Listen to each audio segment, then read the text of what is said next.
ارشاد ہوتا ہے وہ لوگ جو میرے راستے میں قتل کیے جائیں انہیں مردہ مت کہو بلکہ وہ زندہ ہیں، لیکن تم ان کی زندگی کو سمجھ نہیں سکتے۔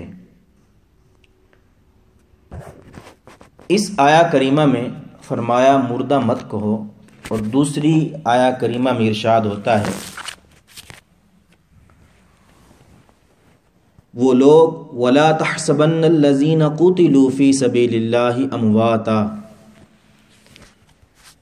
بَلْ أَحْيَاءٌ عِندَ رَبِّهِمْ يُرْزَقُونَ، وہ لوگ جو اللہ کی راہ میں قتل کیے گئے انہیں مردہ بھی مت گمان کرو، بلکہ وہ زندہ ہیں اور اپنے رب کے پاس انہیں رزق ملتا ہے۔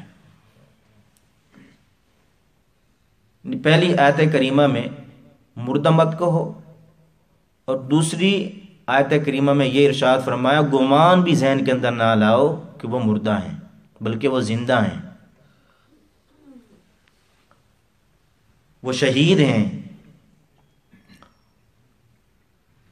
انہوں نے اپنی فانی جانوں کو قربان کیا تو انہیں حیات ابدی مل گئی،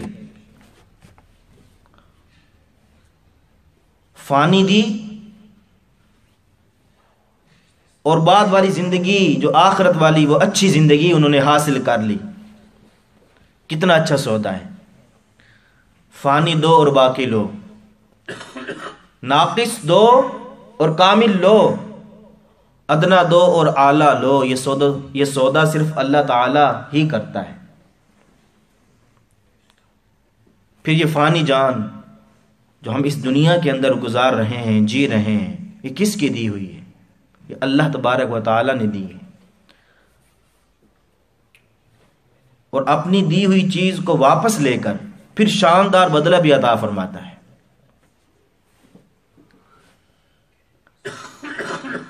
یہ ماہ محرم الحرام، اور اس ماہ کی جو 10ویں تاریخ کو جو جانیں اللہ کی راہ میں کرب و بلا کے تپتے ہوئے صحرا میں قربان کی گئیں، تاریخ عالم ان کی مثال پیش کرنے سے قاصر ہے۔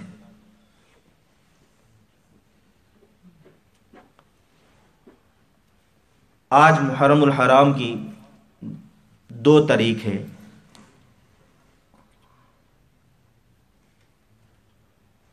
اور اس کی 10 تاریخ کو حق اور باطل کے درمیان ایک معرکہ ہوا۔ جوان علی اکبر کا لاشا سامنے تڑپ رہا ہے، اون اور محمد خون میں غلطاں ہیں، زہرا کا لال مصطفیٰ کا نور نظر، راکب دوش مصطفیٰ ننھے معصوم علی اصغر کو گود میں اٹھائے لیے آ رہے ہیں۔ ظلم کا تیر علی اصغر رضی اللہ تعالی عنہ کے پیاسے حلق کو چیرتا ہوا امام مقام حضرت امام حسین رضی اللہ تعالی عنہ کے بازو کو چھیدتا ہوا پار گزر جاتا ہے۔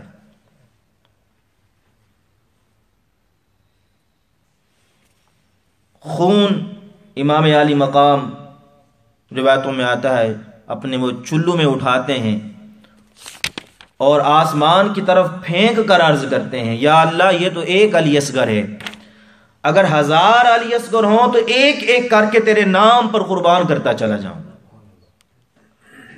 اگر تیری رضا اسی میں ہے تو حسین بھی اسی پر راضی ہے۔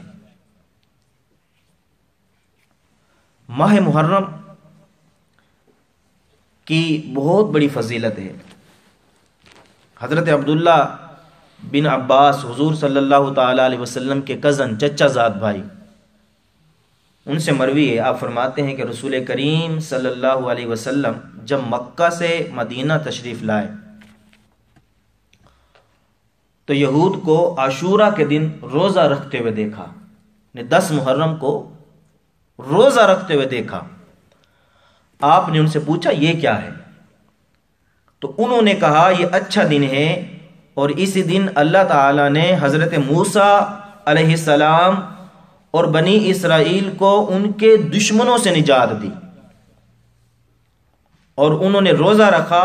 اس وقت حضور صلی اللہ تعالی علیہ وسلم نے فرمایا تم سے زیادہ ہم موسیٰ علیہ السلام کو ماننے والے ہیں، موسیٰ کو تم سے زیادہ ماننے والے ہیں، پس آپ نے روزہ رکھنے کا حکم فرمایا۔ ام المومنین اما عائشہ صدیقہ رضی اللہ تعالی عنہا فرماتی ہیں کہ فرضیت رمضان سے قبل عاشورے کے دن روزہ رکھا جاتا تھا۔ جب رمضان کے روزے فرض نہیں ہوئے تھے تو اس سے پہلے بھی عاشورہ کے دن روزہ رکھا جاتا تھا۔ جب رمضان نازل ہوا تو حضور صلی اللہ تعالی علیہ وسلم نے فرمایا اب جو چاہے عاشورے کا روزہ رکھے اور جو نہ چاہے نہ رکھے۔ حضرت ابن عباس اور ام المومنین رضی اللہ تعالی عنہم اجمعین کی ان دو روایتوں کے بعد ایک اور روایت امیر المومنین حضرت مولا علی کرم اللہ تعالی وجہہ الکریم ارشاد فرماتے ہیں، آپ فرماتے ہیں کہ رسول کریم صلی اللہ تعالی علیہ وسلم نے ارشاد فرمایا اگر تم ماہ رمضان کے علاوہ روزہ رکھنا چاہتے ہو تو عاشورے کا روزہ رکھو، کیونکہ یہ اللہ تعالیٰ کا مہینہ ہے، اس میں ایک دن ایسا ہے جس میں ایک قوم کی اللہ تبارک و تعالیٰ نے توبہ قبول فرمائی اور دوسری قوم کی توبہ قبول فرمائے گا۔ اور حضور صلی اللہ تعالی علیہ وسلم نے لوگوں کو رغبت دلائی کہ عاشورہ کے دن توبۃ نصوحاً کی تجدید کریں اور توبہ قبول کے خاص دیگر ہوں۔ پس جس نے اس دن اللہ عز و جل سے اپنے گناہوں کی مغفرت چاہی تو اللہ تبارک و تعالی اس کی توبہ ویسے ہی قبول فرمائے گا جس طرح ان سے پہلوں کی توبہ قبول فرمائی۔ حضرت شیخ عبدالحق محدث دہلوی بہت بڑے محدث گزرے، اپنی کتاب ما ثبت بالسنہ کے اندر ارشاد فرماتے ہیں کہ ابن جوزی نے ابن عباس سے ذکر کیا کہ محرم کی 10ویں تاریخ وہ تاریخ ہے، اور اس کے علاوہ بھی مختلف کتابوں کے اندر ان روایتوں کو ذکر کیا گیا جس میں اللہ تبارک و تعالی نے حضرت آدم علیہ السلام کی توبہ قبول فرمائی، حضرت ادریس کو بلند مرتبہ پر فائز کیا، اور اسی دن حضرت ابراہیم علیہ السلام پر آنگ ٹھنڈی فرمائی، نوح علیہ السلام کو کشتی سے اتارا، اور اسی دن حضرت موسیٰ علیہ السلام پر وہ تورات نازل ہوئی، حضرت یوسف علیہ السلام اسی دن قید خانے سے باہر آئے اور یعقوب علیہ السلام کی بینائی واپس آئی، اور اسی دن حضرت یونس علیہ السلام کو مچھلی کے پیٹ سے نکالا گیا، اور بنی اسرائیل کے لیے دریا بھی اسی دن پھاڑا گیا، وہ رستہ بنایا گیا، اور جو شخص اس دن کا روزہ رکھے 40 سال کا کفارہ ہوگا جس نے شب عاشورہ کی عبادت کی۔ روایتوں میں آتا ہے گویا اس نے 7 آسمان والوں کے برابر عبادت کی، اتنا ثواب ملے گا فضیلت کے اعتبار سے۔ اب ان روایات سے معلوم ہوا کہ محرم الحرام کی شان بہت بلند ہے، یہ اسلامی سال کا پہلا مہینہ ہے، اس کی 10ویں تاریخ کو قربانی ہے، اور ذوالحجہ اسلامی سال کا آخری مہینہ ہے، اس کی 10ویں تاریخ کو بھی قربانی ہے، آخری مہینے میں بھی قربانی، پہلے مہینے میں بھی قربانی، اور ہم مسلمانوں کا جو سال شروع بھی قربانی سے ہوتا ہے، ختم بھی قربانی پر، آغاز بھی قربانی پر، انتہا بھی قربانی پر۔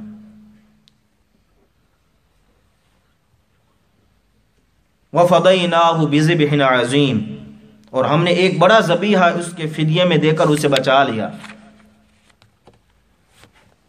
چشم فلک، ذرا میں پیچھے اس واقعے کو دہراتا ہوں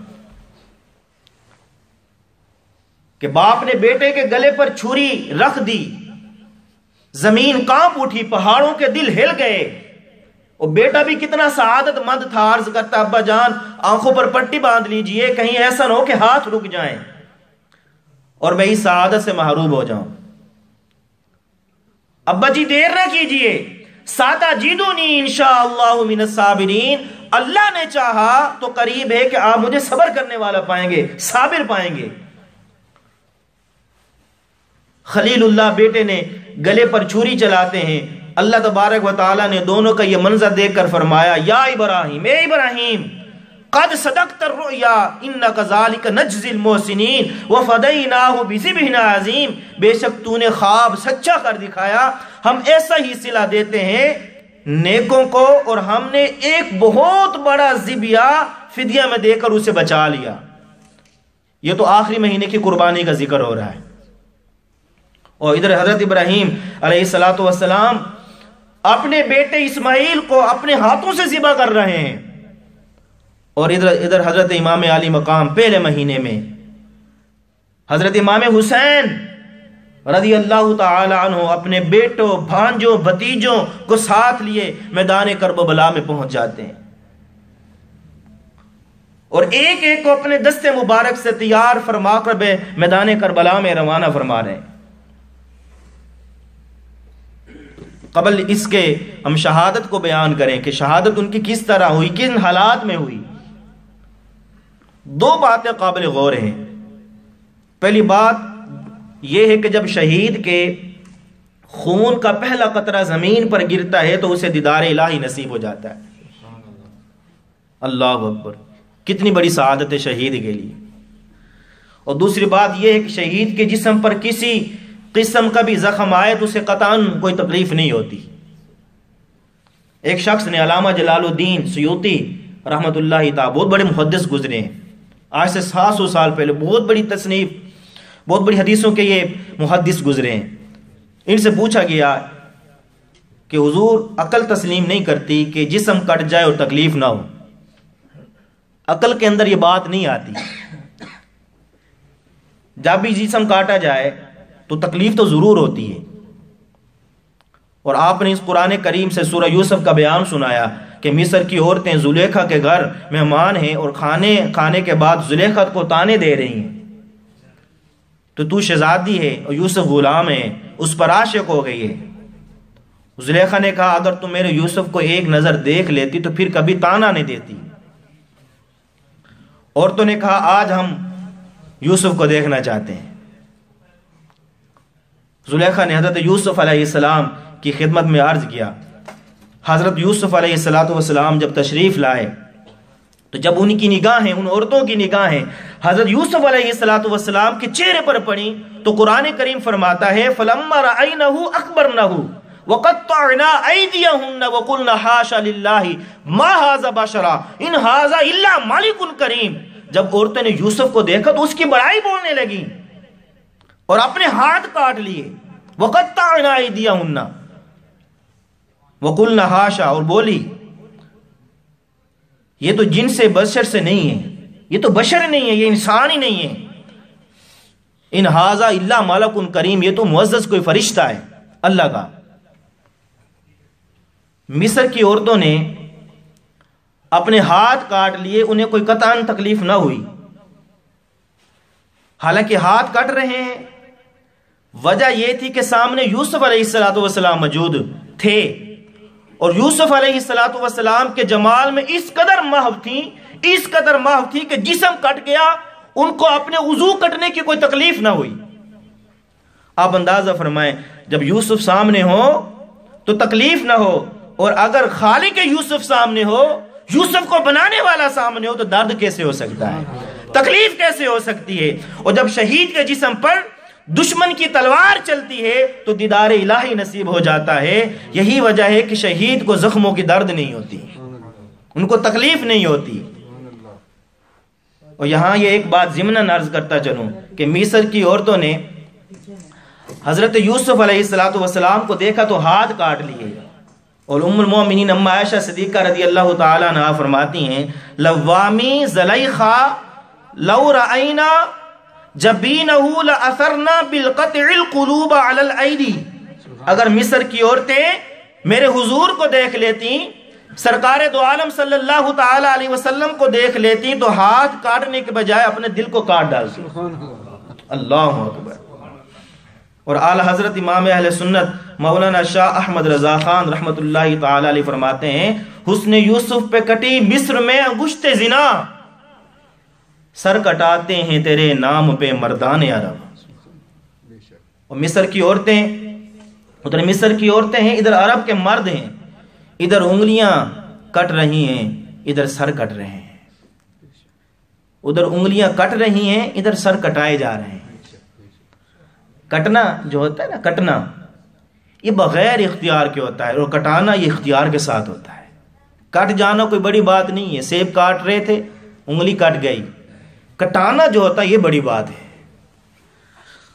تو عرض کر رہا تھا کہ شہید کو شہادت کے وقت چونکہ زیارت خداوندی نصیب ہوتی ہے اور اس میں اتنا محو اور مستغرق ہوتا ہے کہ چاہے گھوڑے ٹینک اس کے جسم کو روندتے چلے جائیں اس کو کسی قسم کی کوئی تکلیف نہیں ہوتی۔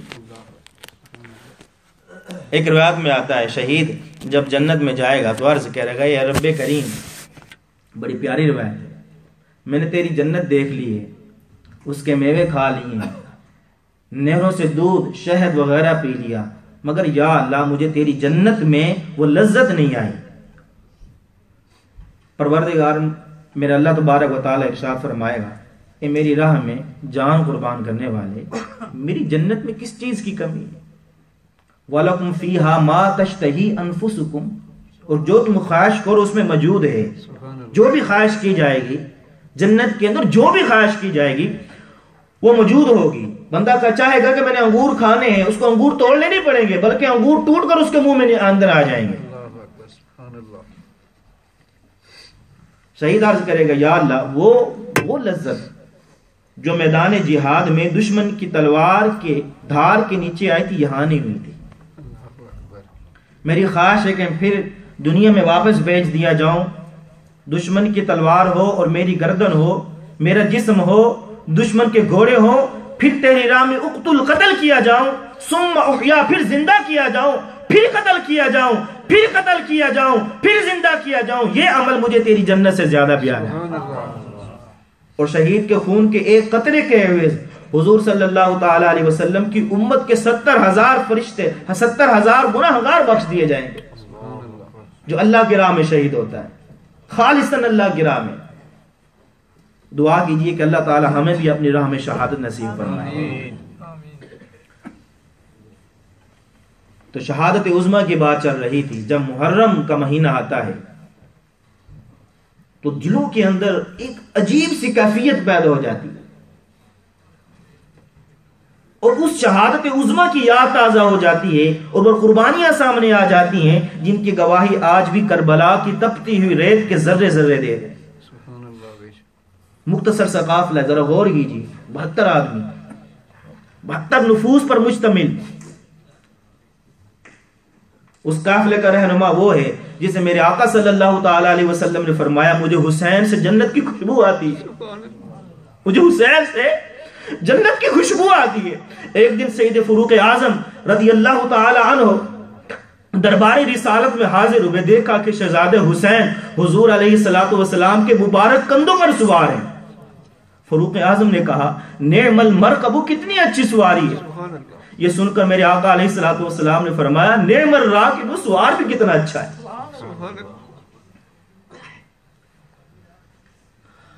کربلا کے اس عظیم شہید کی فضیلت میں ایک اور حدیث سنیے۔ امام ابن حجر اسقلانی رحمت اللہ تعالی علیہ اس حدیث کو اپنی کتاب الاصحابہ کے اندر نقل کرتے ہیں۔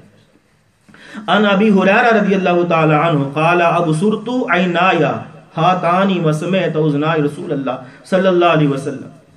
ابو ہریرہ فرماتے کہ میری ان آنکھوں نے دیکھا اور کانوں نے سنا کہ حضور صلی اللہ تعالی علیہ وسلم حضرت حسین علیہ السلام کے ہاتھوں کو، حضرت حسین رضی اللہ تعالی عنہ کے ہاتھوں کو پکڑے ہوئے ہیں اور حضرت حسین نے پاؤں حضور صلی اللہ تعالی علیہ وسلم کے پاؤں پر رکھے تھے اور میرے آقا صلی اللہ تعالی علیہ وسلم فرما رہے تھے اے ننھے قدموں والے چڑھا، اے ننھے قدموں والے چڑھا۔ چنانچہ شہزادے حسین جس میں اطہر پر چڑھنے لگے یہاں تک کہ اپنے قدم حضور کے سینے پر رکھ دیے۔ آئے وہ منظر دیکھیں، بچہ ہو ہم بھی کہتے ہیں آج چڑھا بیٹا اوپر چڑھا. یہاں تک کہ حضرت امام حسین رضی اللہ تعالی عنہ نے اپنے ننھے قدم میرے آقا صلی اللہ تعالی علیہ وسلم کے سینے پر رکھ دیے. پس حضور نے فرمایا بیٹا منہ کھول, بیٹا منہ کھول. پھر آپ نے لعاب دہن ڈالا اور منہ چوم لیا. اللہ اکبر. پھر کہا اے اللہ اسے محبوب رکھ کیونکہ میں اسے محبوب رکھتا ہوں. آپ اندازہ فرمائیں کہ جس کی تربیت میرے آقا صلی اللہ تعالی علیہ وسلم نے اپنی گود مبارک میں کی ہو, جس کے منہ میں میرے آقا علیہ السلام کا لعاب دہن ہو, وہ لعاب دہن ایک صحابی کی بازو کٹ جاتا ہے. آپ صلی اللہ تعالی علیہ وسلم اس بازو کو لے کر اپنا لعاب دہن لگاتے ہیں, وہ بازو ٹھیک ہو جاتا ہے. ایک کنواں جو نمک والا ہوتا ہے اس کے اندر اپنا لعاب دہن ڈالتے ہیں, وہ میٹھا ہو جاتا ہے. وہ لعاب دہن حضرت امام حسین رضی اللہ تعالی عنہ کے منہ میں ڈالا گیا. اس کی شان کا اندازہ کون کر سکتا ہے؟ تربیت کا یہ عالم ہے کہ ایک مرتبہ زکوٰۃ کی کھجوروں کا ٹوکرا رکھا تھا. شہزادہ حسین کے بچپن کا زمانہ تھا. ایک کھجور اٹھا کر منہ میں رکھ لی تو حضور صلی اللہ تعالی علیہ وسلم نے فوراً انگلی ڈال کر نکال دی اور فرمایا کک چھی چھی, یعنی ناپاک ہے مت کھا, کیونکہ زکوٰۃ کا جو مال ہے وہ سداد پر حرام ہے, سداد نہیں لے سکتے. حضرت امام حسین روایتوں میں آتا ہے رضی اللہ تعالی عنہ 7 سال 7 ماہ اور 7 دن حضور صلی اللہ تعالی علیہ وسلم کی سایہ شفقت میں رہے.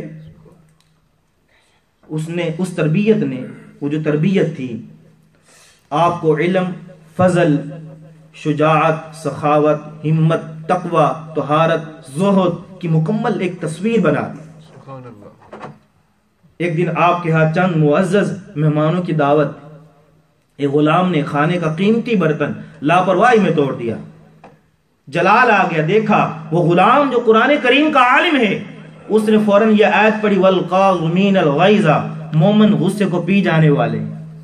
یہ سن کر حضرت امام حسین رضی اللہ تعالی عنہ نے فرمایا قزمت غیظی, میں نے غصے کو پی لیا. پھر اس غلام نے آیت کا اگلا حصہ تلاوت کیا والعافین عن الناس, لوگوں کو معاف کرنے والے ہیں. آپ نے فرمایا عفوت عنک, میں نے تجھے معاف کر دیا. سبحان اللہ. غلام نے آیت پوری کرتے ہوئے پڑھا واللہ یحب المحسنین, اور اللہ احسان کرنے والوں کو پسند فرماتا ہے. آپ نے فرمایا میں نے تجھے اللہ تعالیٰ کے لیے آزاد کر دیا. سبحان اللہ. یہ تربیت کا عالم ہے. حضرت امام حسین رضی اللہ تعالی عنہ نے آنکھیں کھولی تو رسول خدا کی نمازیں, علی المرتضی کے سجدے اور فاطمۃ الزہرا رضی اللہ تعالی عنہ کی تلاوتیں سامنے تھیں. سردیوں کی چھوٹی راتیں ہیں. حضرت فاطمۃ الزہرا رضی اللہ تعالی عنہ سبھی شہزادوں کو سلا کر عشاء کے بعد اللہ کی بارگاہ میں کھڑی ہو جاتی ہیں. اگر رکوع ہے, قیام ہے تو قیام ساری رات قیام میں گزر جاتا ہے. رکوع ہے تو رکوع میں ساری رات گزار دیتی ہیں.